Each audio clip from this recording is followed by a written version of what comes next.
안녕하세요. 우리 대한광통신 주주 여러분 반갑습니다. 주식황금손 차승원 인사드립니다. 영상 촬영하는 오늘은요 7월 5일 일요일이고요. 우리 대한광통신 같이 한번 공부해 보도록 하겠습니다.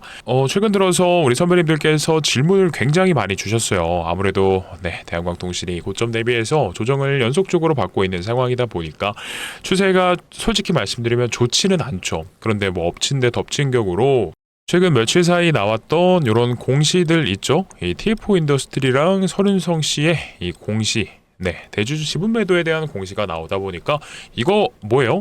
이상한 거 아닌가요? 위험한 거 아닌가요? 라고도 물어보셔서 이거에 대한 답변 드려보도록 할 거고, 그리고 최근에 이것도 좀 질문을 많이 주시더라고요. 뭐냐면 자, 코스닥 생존 작전이 시작됐다라고 하는데, 저는 이거 솔직히 말씀드려서 우리 대한광통신한테 좋은 내용입니다 라고 영상에서 계속해서 말씀드렸는데, 이런 기사나 뉴스 워딩에서 뉴스에서 워딩을 상패가 되는 게 아닌가? 라고 달아놨다 보니까 이거 뭐예요? 대한광통신도 상패되나요? 이런 질문을 간혹가다 주시는 분들도 계시더라고요. 그래서 그만큼 지금 대한광통신이 안 좋다라기보다는 어쨌든 조정을 받고 있기 때문에 걱정하시는 분들이 많이 계시는구나 라고 좀 생각을 했습니다. 그래서 오늘 영상에서 선배님들께서 지금 걱정하고 계시는 이런 대주주 지분 매도에 대한 내용과 플러스 코스닥 정부 정책과 관련돼서 대한광통신 설명드려 보도록 하겠습니다. 주말이니만큼 준비한 내용이 굉장히 많습니다. 그러니까 오늘 영상만큼은 꼭 끝까지 시청해 주시면 너무나 감사드릴 것 같아요. 그리고 영상 시작하기 전에 앞서서 이 말씀 드리고 싶어요. 개인적으로 저는 감사합니다 라고 생각을 해요. 어쨌든 대한광통신이 고점 대비해서 계속된 조정이 나오고 있기 때문에 주식이 뭐 한 번이라도 좀 올라가야지 재밌지, 매일같이 좀 빠지면 짜증이 난단 말이에요. 재미를 떠나서 내 자산이 빠지고 있는 걸 보면 소위 말하는 화가 날 수밖에 없습니다. 잘 알아요. 근데 선배님들이 그런 상황임에도 불구하고 이 황금손 차승원과 함께 대한광통신 영상 같이 시청해 주시면서 공부하러 와주신 게 너무나 감사하더라고요. 그래서 이 자리를 빌어서 감사의 인사드리면서 바쁘신 만큼 일단 바로 시작을 해보겠습니다. 그래서 이 구독과 좋아요 아낌없이 눌러주시고요. 댓글로는 모두가 힘든 구간입니다. 다들 내자 라고 다른 분들께서도 영상 시청하시면서 서로가 서로를 버팀목이 돼줄 수 있도록 댓글로 꼭 힘내자 오늘만큼은 달아주셨으면 좋겠어요. 그리고 특히나 주말에 이 구독과 좋아요 댓글을 달아주셔야 되는 가장 큰 이유가 뭐냐면, 유튜브에서 추천 영상으로 만들려면 지금 영상 시청하고 계시는 우리 선배님들이 구독과 좋아요 댓글 힘내자를 꼭 한 번씩은 적어주셔야 됩니다.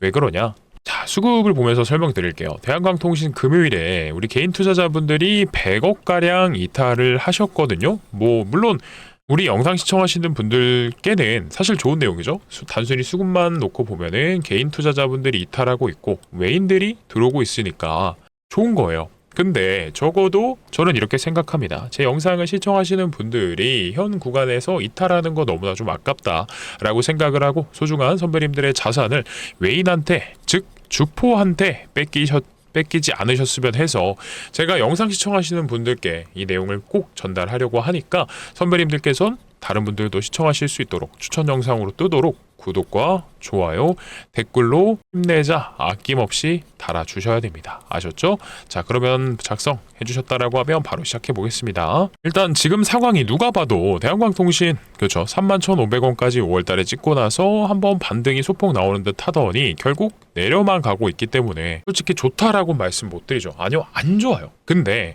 정말 신기하게도 역설적으로 아이러니하게도 외국인들은 대한광통신을 사고 있습니다. 6월 중순부터 해서 계속해서 수급이 들어오고 있어요.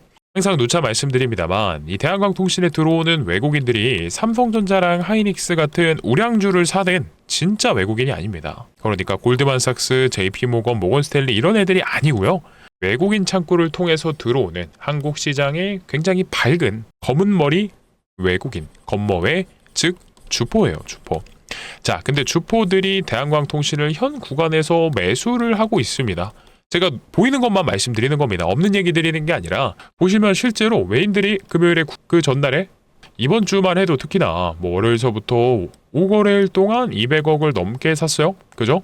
거의 300억에 달하는 자금을 통해서 대한광을 샀고, 그 전주, 저번 주 금요일도 230억, 그 한 주 동안 500억을 또 넘게 샀습니다. 절대 적은 수치가 아니에요. 이 구간에서 다시 대한광통신을 사고 있다라는 건 제가 누차 말씀드립니다. 일단 이거부터 정확하게 말씀드릴게요. 자, 추가 매수에 염두를 두셔야 되는 거 맞습니다. 근데 지금 당장 여기서 사세요 라고 말씀드리는 게 아니라 우리가 적어도 현 구간에서 이탈을 한다라고 하면 그 물량을 누가 받아가고 있다라는 거예요? 주포가, 외국인, 얘네가 받아가고 있는 게 보이기 때문에 이거 굉장히 수상합니다 라고 말씀드리는 거죠. 자, 이들이 만약 정말 이탈을 할 거다, 대한광통신 다 팔고 떠날 거다 라고 했으면 현 구간에서 수급이 들어올 이유가 만에 하나라도 절대 없습니다. 그 말인 즉슨 누차 말씀드립니다만 다시 매집 이후에 개인 투자자분들을 최대한 이탈시키고 나서 올리려는 생각이 있기 때문에 물량을 받아가고 있습니다 라는 거겠죠. 이해하신 분들은 그러니까 구독, 좋아요, 댓글로 꼭 힘내자 남겨주셔서 다른 분들께서도 시청하실 수 있도록 꼭 좀 만들어주세요. 자, 그리고 최근에 나온 이거부터 좀 설명을 드리겠습니다. 뭐예요? 자, 서른성 씨와 티들의 지분 매도에 대한 내용들, 뭐 이미 보신 분들도 있으시겠지만 못 보신 분들 위해서 한 번 더 설명을 드리겠습니다. 자, 요거 사실 우리가 몰랐던 내용이에요? 아니면 알았던 내용이에요? 알았던 내용이죠. 이때 거래계획 보고서를 통해서 5월 달에 나왔던 내용입니다만 요게 이제는 나왔다, 그러니까 나와야 될 게 나왔다라는 거예요. 그래서 하나씩 또 빠르게 보도록 하겠습니다. TF 인더스트리 같은 경우에는 대한광통신의 최대 주주죠. 자, 얼마 팔았어요? 이번에 예고했던 것처럼 62만 4,860주 정도를 팔았네요. 이전에 이 거래계획 보고서 나왔던 거 잠깐 다시 보고 오도록 하겠습니다. 5월 22일 날 TF 인더스트리가 보냈던 보고서인데요. 여기서는 몇 주라고 나와 있었죠? 77만 7,428주입니다. 근데 요거는 이때도 말씀드렸지만 요게 변동이 얼마든지 가능하다라고 했어요. 왜요? 여기 거래 금액이 70에서 130% 범위 내에서 계획과 달리 거래할 수 있으므로 실제 중요한 거래 단가와 거래 수량은 달라질 수 있습니다 라고 한 거예요.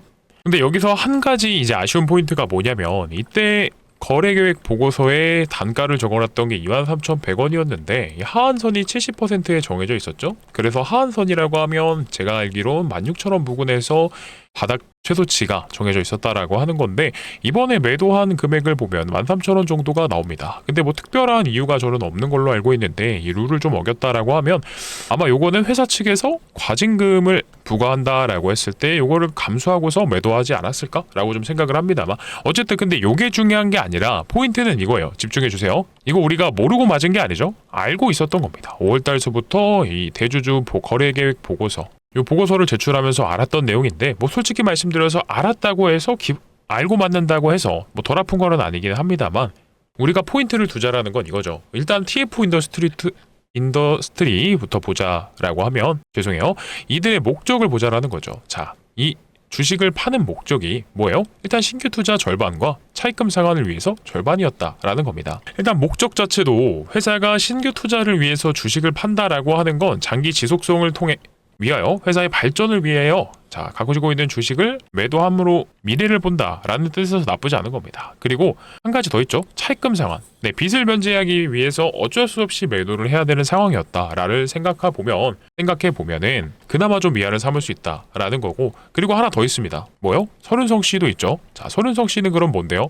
라고 하실 것 같은데 일단 서른석 씨도 매도를 하긴 했습니다. 자, 이분이 이번에 몇 주를 팔았느냐 31만 6,640주 정도를 매도했다라고 나옵니다. 그리고 밑으로 내려서 세부적으로 보면은 66만 4,944주였네요. 이거 거래계획 보고했던 보유 주식을 전부 다 매도를 했습니다만 이 서른성 씨가 매도하는 이유는 거래계획 보고서 잠깐 다시 보고 오겠습니다. 이분의 매도 이유가 뭐였습니까? 근데 그냥 이유 없어요. 김샌다라고 생각하실 수도 있겠지만 아무 이유런 없이 뭐 주식을 매도했다. 아 뭐예요 그러면 이 오너 일가가 매도하는 거 안 좋은 거잖아요. 이 생각하실 수도 있는데 자 그런 분들 위해서 제가 이렇게 설명드리겠습니다. 우리 대한광통신의 지배 구조를 다시 한번 보실 필요가 있어요. 대한광통신 지분 분석을 해서 보게 되면 TF 인더스트리가 뭐예요? 대한광통신을 지배하기 위해서 만들어 놓은 지주사죠. 그래서 이 TF가 영어로 좀 쓰겠습니다. TF가 절반씩 가지고 있어요. 누가요? 대표이사인 서른석 씨가 절반 50% 가지고 있고 그리고 나머지 절반은 누가요? 서른석 씨가 절반을 가지고 있습니다. 그래서 말씀드립니다만 오너 일가가 완벽히 모든 주식을 다 팔았다? 그거는 아닙니다. 일단 집중해 주세요. 아직도 남아있는 주식 굉장히 많고 그리고 서른석 씨는 누구예요? 애초에 이 대표이사분의 친동생이죠. 그래서 가지고 있던 지분도 그리 크지 않습니다. 0.43%밖에 되지 않고요. 66만 4,944주입니다. 뭐 누구는 많다, 누구는 적다라고 생각하실 수 있지만 그룹을 지배하는 데 있어서 큰 영향을 끼칠 만한 지분은 아닙니다. 그래서 뭐 그냥 쉽게 생각하면 돈 필요해서 매도하고 나갔을 수도 있죠. 그래서 이분은 지배 명부에서 주주 명부에서 깨끗하게 사라진다 해도 문제가 될 거는 없어요. 만약에 진짜로 문제가 될 만하다라고 하는 건 뭐냐면 밑에 보시면 자 요게 있죠. 국민연금공단이 대한광통신을 670만 주가량 5% 룰에 의거하여서 지분의 변동이 있을 때마다 의무 공시를 내보내야 되는 지위를 가지고 있어요. 누가요? 대한광통신의 국민연금공단이요.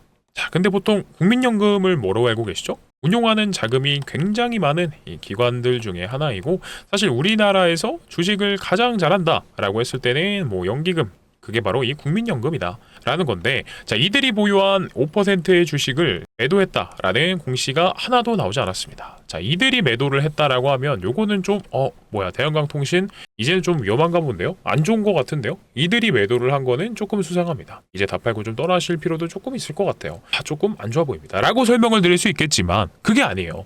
TF 인더스트리가 매도했던 거는 신규 투자와 차입금 상환을 위해서 빚 갚기 위해서 매도를 했던 거고 국민연금이 떡하니 버티고 있는 상황에서는 그리 큰 문제는 아닙니다. 정도로만 해결하면 될 것 같아요. 자 이해되신 분들은 구독과 좋아요, 댓글로 힘내자 꼭 적어주시고요. 오히려 이렇게 생각해 볼 수도 있습니다. TFO와 서른성씨의 성씨라고 적을게요. 이 두 주주의 지분이 합산하게 되면은 거의 200만 주 가까이 되는 걸로 알고 있는데 이 많은 물량이 올라가는 과정들 속에 있어서 뭐 2만 원이든 뭐 2만 5천 원이든 3만 원이든 이런 데서 나왔으면 이제 오버행으로 작용해서 즉 고점에서 출현할 수 있는 매도 물량, 확정적으로 나오는 매도 물량이라고 하면 저항을 받을 수 있는 요인이 될 뻔했습니다만 오히려 팔 거 다 팔았기 때문에 이제 반대로 생각해보면 올라갈 일만 남았다라고 해석을 해도 좋겠죠. 그러니까 이해되신 분들은 자 구독, 좋아요, 댓글 힘내자 안 달아주셨으면 꼭 좀 부탁드리고요. 어쨌든 그러면서도 지금 상황이 일단 주가가 많이 흘러내리고 있는 것도 맞기 때문에 이런 상황을 우리 선배님들께 도움을 드리고자 합니다. 그냥 마냥 두고만 볼 수는 없어서 선배님들께 고점 대비해서 많이 손실 보고 계신 분들은 도움이 좀 되어 드리고자 종목 하나 설명을 드릴 거고요. 선물 하나 가져왔습니다. 미리부터 말씀드립니다만 인수가 된다라고 하면 10배 갈 거예요. 이게 무슨 말이냐면 자 최근에 삼성전자가 이런 기사를 내보내요. 6월 23일 날 나온 기사인데 이번에 로봇 사업을 완전히 재편한다라고 합니다. 근데 중요한 키포인트, 핵심 단어가 뭐냐면 신규 인수합병을 진행한다는 거예요. 누가요? 삼성전자. 앞전에 레인보우 로보틱스 사례 보시면 아시겠지만 삼성이 인수한다? 라고 하면 레인보우는 7, 80배 올라갔었습니다. 그래서 제가 이번에 말씀드리는 종목이 방금 기사까지 내보내면서 삼성전자가 인수하려고 하는 그 해당 기업을 설명드릴 거고요. 꼭 반드시 끝까지 시청하셔서 지금 많이 힘든 구간에 있는데 도움이 되셨으면 좋겠습니다. 자 바로 볼게요. 자 바로 보겠습니다. 그래서 이 황금손 차승원이 가져온 삼성전자가 인수합병 팀까지 신설하면서 인수합병 하려는 이 해당 기업에 대해서 설명드려 보겠습니다. 일단 삼성이 이 해당 기업을 인수하려는 그 이유를 알려면요. 앞전에 이 레인보우를 인수했던 그 이유를 보면 답이 나옵니다. 자 이때가 언제죠? 반도체 사이클이 왔을 때입니다. 사이클이 오니까 10만 전자를 외치면서 미친듯이 올라가지만 삼성이 반도체 사이클이 끝나니까 1년도 채 되지 않아서 주가가 반토막이 나버려요. 그래서 소위 말하는 이런 캐시카우가 있었다라고 하면 반도체 사이클이 끝나고 나서 떨어지는 주가도 맞고 매출도 올라갔겠죠. 그래서 결국 삼성은 미래 먹거리가 필요하구나 라고 판단을 한 겁니다. 그래서 바로 앞전에 로봇 사업으로 레인보우를 인수한 거고요. 최근에는 전장까지도 인수를 한 겁니다. 자 근데 얘네를 매수하세요 라고 말씀드리는 게 아니고요. 여기 힌트가 답이나 나와 있어요. 노태문 삼성전자 사장이 언급 주셨듯이 올해 M&A는 지속됩니다. 근데 그 중심이 누구냐면 공조랑 전장, 메디컬, 로봇 중에 있다라고 했습니다. 답 나왔네요. 그러면 기존에 삼성전자가 인수를 진행했던 기업들의 리스트를 봤을 때 주력이 누구라고요? 로봇과 전장이라고 했습니다. 답 나왔죠? 그러면 삼성이 해당 기업들을 인수하면서 생긴 혹여나 부족한 부분이 있다면 그 부분을 보완해주는 기업이면서 동시에 시너지까지도 만들어줍니다. 라고 하면 삼성전자 입장에선 해당 기업을 인수할 수밖에 없겠죠. 자, 그래서 그 해당 기업이 도대체 누구냐면요. 정답은 바로 이 라이다라는 겁니다. 보통 라이다를 뭘로 알고 계시냐면 자동차에 들어가는 부품 정도로만 알고 계실 거거든요. 근데 지금은 더 중요해졌죠. 왜요? 로봇에도 들어가는 핵심 부품이자 자율주행에 있어서 사람의 눈의 역할을 해주니까요. 자, 그만큼 중요합니다. 라는 건데 근데 또 공교롭게도 이미 인수를 진행한 레인보우랑 전장은 어때요?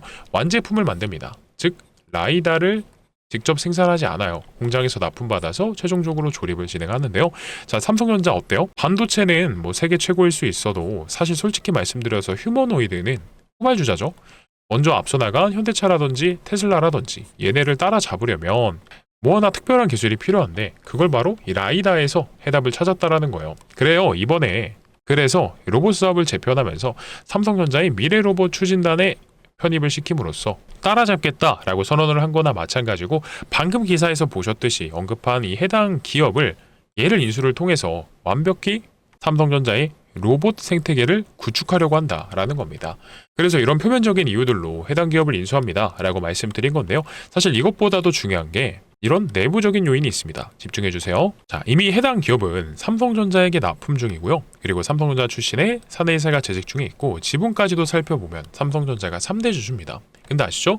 레인보우도 원래는 지분 투자로 시작했다가 결국엔 대주주가 됐다라는 걸요. 그러면 이 삼성전자의 부족한 부분을 납품하면서 메꿔주는 이런 해당 기업 역시나 충분히 인수가 될 수밖에 없겠죠. 그러니까 바로 돈 냄새를 맡은 이 외인과 기관의 수급이요, 이번 종목으로 어마무시하게 들어오는 겁니다. 뭐 아시겠지만 이들이 바보가 아니에요. 그죠? 돈이 될 거 아니까, 인수가 될 만하니까 미리부터 유리한 위치를 선점하고 있었다라는 거죠. 그래서 제가 항상 말씀드리는 게 제2의 레인보우가 될 만합니다 라는 거죠. 레인보우 뭐 아시겠지만 주가 17,000원일 때 그리 대단하지 않았습니다. 근데 삼성이 인수한다라는 거 하나만으로 얼마까지 갔어요? 무려 94만원까지 7, 80배가 넘는 어마무시한 상승을 보여줬습니다. 근데 솔직히 우리 이 정도까지는 아니어도 보수적으로 10배거 정도는 충분히 노려볼 수 있을 것 같아요. 왜요? 말씀드렸듯이 삼성전자를 비롯한 빅테크들이 눈독 들이는 이런 미래 산업 중에 하나인데다가 부족한 부분을 납품하면서 메꿔주기 있기 때문에 이런 가치 투자 관점에서 생각해 봤을 때도요, 충분히 메리트가 있다라는 거죠. 자, 그러면 우리 선배님들이요, 큰 돈 들이시지 않아도 예를 들어서 뭐 한 300만 원 정도로만 들어갔다가 10배거 달성한다, 네, 인수합병 된다 라고 하면 얼마예요? 3천만 원입니다. 그러니까 우리 올라갈 거 알았으니까요, 이 외인과 기관처럼 꼭 공유 받으셔서 소액이라도 매수 진행하셨으면 좋겠고요. 자, 그러면 공유 받으시는 방법 빠르게 설명드리겠습니다. 화면 상단에 제 개인 번호 올려놨고요. 010-9630-2563번입니다. 이쪽으로 뭐라 보내주시면 되냐면 간단하게 숫자로, 자, 2번이에요. 2번이라고만 남겨주시면 황금 손이 준비한 인수합병 종목 바로 공유 드릴 거고요. 그리고 이것보다도 더 중요한 것보다 대한광통신의 대응입니다. 지금 현 구간에서 반등 나올 거라고 보면은 추가 매수를 어디서 해야 되느냐가 가장 중요할 거예요. 근데 이런 말씀 한 번만 드릴게요. 이 주식의 격언 중에 떨어지는 칼날을 함부로 잡지 마라, 이런 얘기가 있습니다. 왜요? 떨어지고 있을 때 잡으면 손이 베이죠. 그래서 우리가 중요한 건 어떤 구간에서 바닥이 확인이 되고 나서 추가 매수를 해야 된다, 반등이 나오기 전에 추가 매수해야 된다라는 건데, 그리고 나서 반등 나오면 비중 어느 정도 절어야 된다라는 건데, 이런 부분들이 어려우시다라고 하면 대한이라고 두 글자 보내주세요. 그러면 우리 대한광통신의 이 대응에 대한 부분만큼은 선배님들께서 대한광통신 고점에서 매도하실 수 있는 그날까지 반복적으로 보내드려 보도록 할 거니까, 어차피 오늘 문자 보내시는데 돈이 들지 않는 거 꼭 대한과 숫자 2 두 가지 다 신청하셔서 도움이라도 꼭 받아가셨으면 좋겠습니다. 적어도요, 선배님들께서 매수를 하던 매도를 하던 대응을 하시기 전에 요청이라도 하셔서 내용이라도 확인이라도 해보시라는 겁니다. 아셨죠? 그러니까 아직 안 보내셨으면 대한과 숫자 2 꼭 보내서 확인이라도 해보시고요. 자, 부담 가지실 필요 없이 이 구독과 좋아요, 댓글로 힘내자 적어주시는 우리 선배님들께는 전부 다 무료로 공유드리려고 하고 있으니까 많은 참여해 주시고요. 다시 대한광통신 돌아가 보도록 할게요. 자, 아까 이제 말씀드리려다 못 드렸던 게 이거였죠. 코스닥이 상폐가 되는 종목들이 있잖아요 라고 물어보셔서, 자, 정부가 정책을 바꿔서 실제로 코스닥에 있는 대다수의 종목들을 상폐시킨다 라고 했나요? 네, 대다수가 아닙니다. 일단 상장 폐지가 될 수 있는 요건이 있어요. 요건 여기 나와 있겠지만, 자, 시가총액 기준액이 일단 지금 포함된 건 이겁니다. 주가가 1,000원 미만에 있는 동전주들, 자, 대한광통신 얼마죠? 10,000원이 넘습니다. 그래서 요것 때문이라도 걸리지 않고, 그리고 총 시총이 있어요. 일단 하나하나 설명드려보겠지만, 코스닥 상장 폐지 요건들 중에 하나는 연간 매출액이 30억 미만이어야 됩니다. 근데 대한광통신이 광케이블 데이터 센터에 보내는 수주 잔고가 1,100억이 넘어요. 자, 그래서 요것 때문은 아니다. 그리고 두 번째 뭐가 있죠? 자본 잠식 요건. 요거 조금 어려울 수 있는데, 쉽게 말씀드려서 대한광통신이 자본금을 까먹고 있는 상황이냐? 근데 이거는 전혀 걱정하실 필요 없습니다. 대한광통신이 지금 적자를 조금은 내고 있을 지언정 25년도 말에도 유증을 선택했었고요. 그리고 돈이 정 없으면 이 회사채를 형태로 자본을 또 빌려오기도 합니다. 그래서 이거 걱정할 만한 상황은 아니기 때문에 자본 잠식 요건에도 해당하지 않습니다. 그리고 법차손 요건이라는 게 있어요. 법인세 비용, 차감전, 계속 사업 손실. 뭐 어려운데 간단하게 말씀드려서 세금 내기 전에 대한광통신이 낸 총 손실액이 얼마냐 뭐 이런 게 있거든요. 자, 요것도 아니다. 그리고 감사 의견 요건 요것도 있는데 회계장부를 어떻게 썼느냐 뭐 이런 게 있어요. 너무 많거든요. 하나하나 제가 다 지금 시간 관계상 설명드릴 수는 없는데 전부 다 부합하지 않습니다. 하나라도 한 개라도 지금 코스닥 심사 요건에서 떨어지는 게 없어요. 그렇기 때문에 오히려 정부가 코스닥 부양책을 펼친다라고 하면 오히려 수혜받아서 올라갈 수 있지 뭐 상장 폐지 요건이 된다 이런 걱정 절대 하실 필요 없습니다. 사실 솔직히 말씀드려서 상황이 지금 흐름이 좋지 않은 것도 맞지만 길게 보세요 라고 좀 말씀을 드리고 싶어요. 그래서 오늘도 영상 정말 긴 시간 동안 시청해 주셔서 너무나 감사드리고 주말에도 많이들 요즘 날씨가 덥습니다. 건강관리들 많이 조심하시고요. 다음 주부터는 장마 비가 온다라고 합니다. 외출하실 때 우산들 잘 챙기시고 대한광통신 지금 많이 힘든 구간인 거 너무 잘 알고 있습니다. 그래서 조금만 더 버티면 좋은 날 오니까요. 많은 시청 부탁드립니다. 구독과 좋아요 힘내자 한 번씩만 부탁드릴게요. 네, 감사합니다.